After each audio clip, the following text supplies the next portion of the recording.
फिर से एक क्लोज टेस्ट लेने वाले हैं हम, और जितने भी ये क्लोज टेस्ट कर रहे हैं ना, ये सारे की सारे आपके प्रीवियस एग्जाम्स में आए हुए हैं।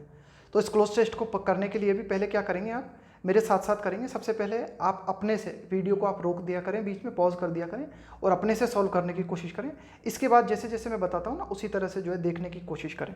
नहीं आता समझ में, आगे बढ़ जाओ, आगे से कोई ऑप्शन मिलेगा, पीछे से कोई क्लू मिलेगा, है ना, तो उस तरह से भरने की कोशिश करेंगे। तो देखते हैं। एवरी मंथ, प्रत्येक महीने, एवरी मंथ साइंटिस्ट, अब यहाँ पे क्या आना चाहिए, new gadgets and new ways to make technology faster and better. क्या मतलब हुआ इसका? और एक बात मैंने आपको हमेशा बोल रखी, सबसे पहले ऑप्शन को देखने की बजाय आप गैस करने की कोशिश किया करो, है ना, अनुमान लगाया करो कि क्या आ सकता है यहाँ पे।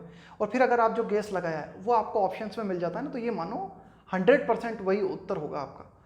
एवरी मंथ, प्रत्येक महीने साइंटिस्ट क्या करते हैं, scientist new gadget and new ways to make technology faster and better. अब देखो ये क्या कहना चाह रहा है, ये कहना चाह रहा है कि हर महीने जो है ना, ये जो वैज्ञानिक होते हैं नए गैजेट्स और नए तरीके to make technology faster and better discover करते हैं, है ना, उनकी खोज करते हैं। फाउंड का मतलब होता है, ये क्या है, फाइंड की सेकंड फॉर्म है, तो ये तो आएगा नहीं, है ना, क्योंकि बात जो है प्रेजेंट में हो रही है, ये वाक्य जो है प्रेजेंट में लिखा गया है कि हर महीने वैज्ञानिक ऐसा करते हैं। तो क्या करते हैं वे? खोज करते हैं, आविष्कार करते हैं। एस्टिमेट भी हट जाएगा, है ना। एस्टिमेट का मतलब होता है आकलन करना। जैसे आप पूछो कि भाई मैं एक नई बिल्डिंग बना रहा हूँ, तो इसमें कितना खर्चा आएगा ना, कितना एस्टिमेट आएगा, है ना, क्या इसका एस्टिमेट रहेगा। अब बची बात हमारी इन्वेंट की या डिस्कवर की। अब मैं इनमें आपको अंतर बताता हूँ। डिस्कवर का मतलब होता है खोज करना, इन्वेंट का मतलब होता है आविष्कार करना। खोज करने का मतलब है कि चीज़ पहले से ही थी, बस वो लोगों को पता नहीं थी। जैसे कि भारत की खोज वास्को डिगामा ने की। अब भारत को खोज अगर वास्को डिगामा ने की, तो ऐसा थोड़ी भारत को पहली बार वास्को डिगामा ने बनाया थोड़ी, उसने पहले से ही था भारत, तो बस दुनिया को पता नहीं था, तो दुनिया के बारे में वास्को डिगामा ने बताया भारत के बारे में। इसी तरह से इन्वेंट जो होता है, इन्वेंट का मतलब होता है कोई नई चीज़ को पहली बार निर्मित करना। जैसे थॉमस अल्वा एडिसन ने बल्ब की खोज की, कि भाई थॉमस अल्वा एडिसन ने जब तक बल्ब का आविष्कार नहीं किया था, उससे पहले बल्ब था ही नहीं दुनिया में, तो उस आविष्कार करने को कहा जाता है इन्वेंट। तो यहाँ पे डिस्कवर नहीं आएगा, इन्वेंट आएगा कि हर महीने जो वैज्ञानिक होते हैं वे वे खोज करते हैं, आविष्कार करते हैं नए गैजेट्स का और नए तरीकों का, जिसके माध्यम से टेक्नोलॉजी को तेज बनाया जा सके और बेहतर बनाया जा सके। Our homes are full of hardware, कि हमारे जो घर हैं वे हार्डवेयर सच एज डीवीडी है। अब हार्डवेयर के बारे में बताया, जैसे कि डीवीडी प्लेयर्स है, कंप्यूटर्स। हार्डवेयर का मतलब होता है कठोर चीज़ जिसको आप बाहर से छू सकते हो, जैसे डीवीडी प्लेयर्स है ना, सॉफ्टवेयर कंप्यूटर्स है, उसको हाथ लगा के आप देख सकते हो ना, तो वो तो हो गए हार्डवेयर, कल पुर्जे हो गए, है ना। और ये तो हो गए मोटे मोटे पुर्जे, जो बाहर के पुर्जे होते हैं। एक अंदर के पुर्जे होते हैं ना, उनको कहते हैं सॉफ्टवेयर। तो देखते हैं कि क्या हमारे इसमें कहा गया है। तो हमारे घर जो है हार्डवेयर से भरे हुए हैं, जैसे कि डीवीडी प्लेयर से, कंप्यूटर से। एंड अब यहाँ पे लगाना है हमें, दूसरे में क्या आना चाहिए, and such as computer games and MP3s। तो क्या लगाएं यहाँ पे, सॉफ्टवेयर लगाएं, है ना, कि हमारे घर किन किन चीज़ों से भरे हुए हैं। हार्डवेयर और लैपटॉप से भरे हुए हैं, हार्डवेयर और गैजेट से भरे हुए हैं, हार्डवेयर और स्क्रीन से भरे हुए हैं। अब यहाँ दूसरे में जो आएगा ना, उसके लिए ऑप्शन बता भी रखा है उसने, such as computer games and MP3s। तो यहाँ पे न तो लैपटॉप आएगा, न गैजेट्स आएगा, न स्क्रीन आएगा, यहाँ पे आएगा सॉफ्टवेयर। हमारे घर हार्डवेयर और सॉफ्टवेयर से भरे हुए हैं। देखो एक रिदम आ गई ना, कि भाई हार्डवेयर सॉफ्टवेयर, है ना। हार्डवेयर का मतलब हो गया कठोर कठोर से उपकरण, कलपुर्जे, और सॉफ्टवेयर का मतलब होता है जो बारीक चीज़ें होती है ना, जो कि कंप्यूटर के अंदर इंस्टॉल की जाती है, जैसे कोई प्रोग्राम होता है ना। अब जैसे कि ये है कंप्यूटर गेम है। अब कंप्यूटर गेम क्या है, इसे आप हाथ लगा के थोड़ी देख सकते हो, ये तो एक बना हुआ है अंदर, है ना, एक तरीके से सॉफ्टवेयर होता है, तो उसको सॉफ्टवेयर बोलते हैं। जैसे MP3 है, तो यहाँ पे आएगा सॉफ्टवेयर, है ना। अब देखो कि इस तरह से क्या है कि जो अब साथ साथ वाली चीज़ें होती हैं ना, उनको साथ साथ प्रयोग किया जाता है। जैसे कि अब ये लाइन है, अब इसमें दोनों बातें का जिक्र किया गया है, हार्डवेयर एंड सॉफ्टवेयर, कि भाई हमारे घर में जो है हार्डवेयर भी है, सॉफ्टवेयर भी है ना, तो दोनों चीज़ें आ जाएंगी। अगला देखते हैं। अब देखो यहाँ से अगला जो है ना, तीसरा, यहाँ से वाक्य शुरू होना है, सजेस्ट। अब कुछ बात है जो कि सजेस्ट करती है, हावेवर, हालांकि, that it is the young people, कि भाई ये जो यंग पीपल हैं, यानी कि एक तरीके से नए नौजवान बच्चे हैं, हु आर बेस्ट एबल, जो कि इस योग्य होते हैं बहुत ही बेहतरीन तरीके से, टू डील विथ, है ना, ताकि डील कर सकें, है ना। डील करने का मतलब होता है एक तरीके से निपटना, किसी चीज़ का सामना करना। डील विथ दिस चेंज, कि भाई विज्ञान में ये जो बदलाव हम लगातार देख रहे हैं, है ना, उससे ये जो नौजवान बच्चे होते हैं ये बहुत ही बेहतर तरीके से डील कर पाते हैं ना। सजेस्ट, अब देखते हैं क्या सजेस्ट क्या लगाएं यहाँ पे, तीसरे में क्या आना चाहिए। तो देखो आप क्या आ सकता है तीसरे में। तो क्या लगाएं हम, इंडस्ट्री सजेस्ट लगाएं। एक्सपेरिमेंट, तो कोई विज्ञान का कोई एक्सपेरिमेंट किया जाता है ना कि भाई प्रयोग चल रहा है ना, तो प्रयोग ये बताएगा हमें या प्रोग्राम बताएगा, यहाँ पे आएगा रिसर्च।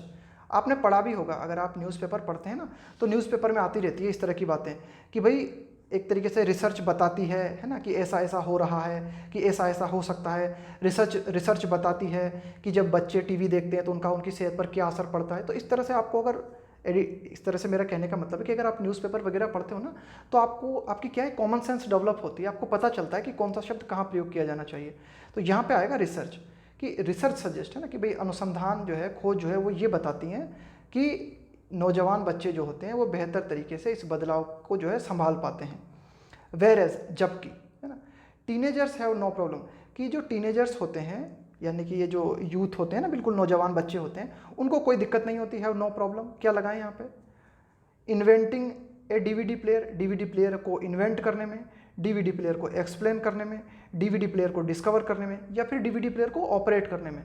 यहाँ आएगा ऑपरेटिंग, है ना, कि भाई ये जो नौजवान बच्चे होते हैं उनको डीवीडी प्लेयर को चलाने में कोई दिक्कत नहीं होती। ऑपरेटिंग डीवीडी प्लेयर है ना, तो इनका तो कोई मतलब ही नहीं है इन्वेंटिंग, एक्सप्लेनिंग, डिस्कवरिंग, है ना, किसको एक्सप्लेन करोगे यहाँ पे, किसको समझाओगे आप, तो ऑपरेटिंग, है ना, कि भाई जो टीनेजर्स बच्चे होते हैं उनको डीवीडी प्लेयर को ऑपरेट करने में कोई दिक्कत नहीं होती, फटाफट, है ना, टेक्नोलॉजी का बहुत ही बढ़िया तरीके से उनको यूज करना आता है ना, खटाखट लिया, बटन दबाए और तुरंत जो है डीवीडी प्लेयर को ऑपरेट कर दिया। लेकिन देखो कोमा लगा हुआ है, लेकिन उनके जो माता पिता होते हैं और उनके जो दादा दादी होते हैं, ग्रैंड पेरेंट्स होते हैं, often find using new technology, वह जब नई टेक्नोलॉजी का प्रयोग करते हैं तो उनको वे पाते हैं, नई टेक्नोलॉजी का प्रयोग करते वक्त वे क्या पाते हैं, एंड डिफरेंट। अब देखते हैं पांचवें में क्या लगा है ना, कि भाई ये जो बच्चे हैं इनको तो कोई दिक्कत नहीं हुई टेक्नोलॉजी का प्रयोग करने में, लेकिन बच्चों के जो माता पिता हैं और उनके जो दादा दादी हैं उन वे पाते हैं, क्या पाते हैं, फाइंड यूजिंग न्यू टेक्नोलॉजी, क्या लगाएं यहाँ पे, सडन लगाएं, अचानक और डिफरेंट, यूनिक और डिफरेंट, ऑटोमेटिक और डिफरेंट, कॉम्प्लिकेटेड एंड डिफरेंट। अगर आप वाक्य पूरा पढ़ने की कोशिश करोगे तो समझ में आएगा इसका सेंस ये क्या कहना चाह रहा है। ये कहना चाह रहा है जहाँ एक और जो बच्चे होते हैं उन्हें डीवीडी प्लेयर को ऑपरेट करने में कोई दिक्कत नहीं होती, वहीं उनके माता पिता और दादा दादी जो होते हैं उन्हें नई टेक्नोलॉजी का प्रयोग करने में जटिलता महसूस होती है और उनको बड़ा ही डिफरेंट महसूस होता है ना।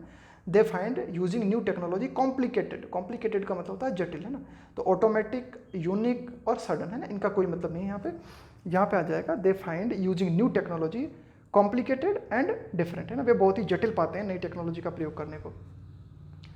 But if you are a teenager, लेकिन यदि आप एक टीनेजर हो who criticises your parents for their, जो कि अपने माता पिता की आलोचना करता है, यदि आप एक ऐसे बच्चे हो, एक ऐसे टीनेजर हो जो कि अपने माता पिता की आलोचना करता है, फॉर देयर, अब क्या लगाएं यहाँ पे, for their of technological awareness of their storage लगाएं क्या, स्टोरेज तो होता है मोबाइल का स्टोरेज होता है, आपके कंप्यूटर का स्टोरेज होता है ना, कि उसकी है स्टोरेज, अमाउंट का मतलब इक्वल, है ना, इफेक्ट का मतलब प्रभाव, लेक आ जाएगा यहाँ पे कमी। देखो वाक्य को पढ़ने की कोशिश करो और ये भी ध्यान में रखना है आपके कि लेक के साथ ऑफ प्रीपोजिशन का प्रयोग किया जाता है ना।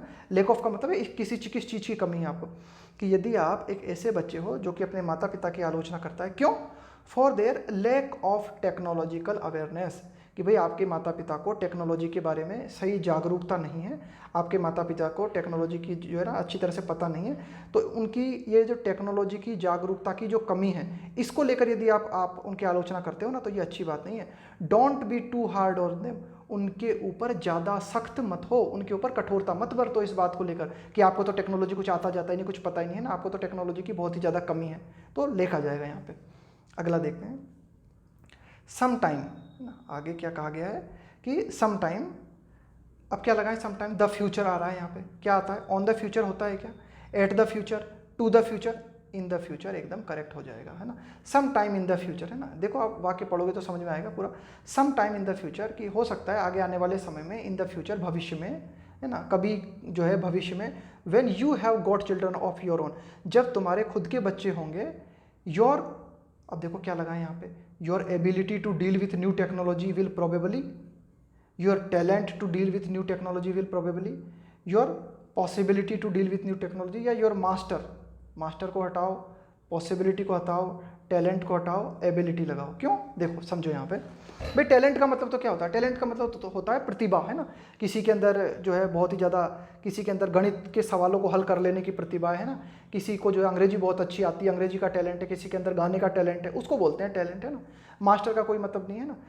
अब यहाँ पे एबिलिटी आएगा, देखो, है ना। क्यों, देखो अभी हमने क्या बात की, शुरू से ही हम बात करते आ रहे हैं कि बच्चे जो है एबल होते हैं, वे टेक्नोलॉजी का यूज कर पाते हैं, माता पिता जो होते हैं वो एबल नहीं होते हैं। अब यहाँ पे ये कहना चाह रहा है कि कभी भविष्य में ऐसा भी हो सकता है कि जब आपके खुद के बच्चे होंगे, योर एबिलिटी, कि तुम्हारी जो क्षमता है to deal with new technology will probably, अब देखते हैं नवे के लिए क्या कहना चाह रहा है ना। तो उससे आपको 8वां भी समझ में आ जाएगा बिल्कुल अच्छी तरीके से, कि your ability to deal with new technology will probably decrease, है ना। कि भाई हो सकता है आगे आने वाले भविष्य में आपकी ये जो टेक्नोलॉजी को यूज करने की जो क्षमता है, शायद आगे आने वाले भविष्य में जो है वो कम हो जाएगी, है ना। तो प्लीज़ का कोई मतलब नहीं है, एबल का कोई मतलब नहीं है, और ईजी का कोई मतलब नहीं है ना। And your children will feel more, और उस समय आपके बच्चे जो होंगे, फील, उनको अनुभव होगा, वे महसूस करेंगे, क्या महसूस करेंगे, more easy with new technology, more able with new technology, more comfortable with new technology, और मोर प्लीज्ड, मोर कंफर्टेबल, है ना। कि भाई आप, हो सकता है कि your ability to deal with new technology will, कि भाई आगे भविष्य में जो है ना आपकी जो है क्षमता कम हो जाएगी, and new technology will probably decrease, है ना, वो कम हो जाएगी। And your children will feel, और आपके जो बच्चे होंगे वे महसूस करेंगे, कैसा महसूस करेंगे, मोर, अब क्या लगाएं इसके साथ, will feel more easy, more able, more comfortable, या मोर प्लीज्ड। अब देखो यहाँ पे हम लगाएंगे कंफर्टेबल। क्यों, कंफर्टेबल का मतलब होता है कि जैसे आप किसी उपकरण के साथ काम कर रहे हो, तो मैं आपसे पूछूं कि भाई are you comfortable with it, है ना। और एक बात ध्यान रखना, कंफर्टेबल के साथ विद प्रीपोजिशन भी लगाते हैं कि are you comfortable with it, क्या इसके साथ काम करना आपको सुगम है, आपको कोई दिक्कत तो नहीं है इसके साथ, है ना। तो इस तरह से पूछते हैं हम कंफर्टेबल विथ, है ना।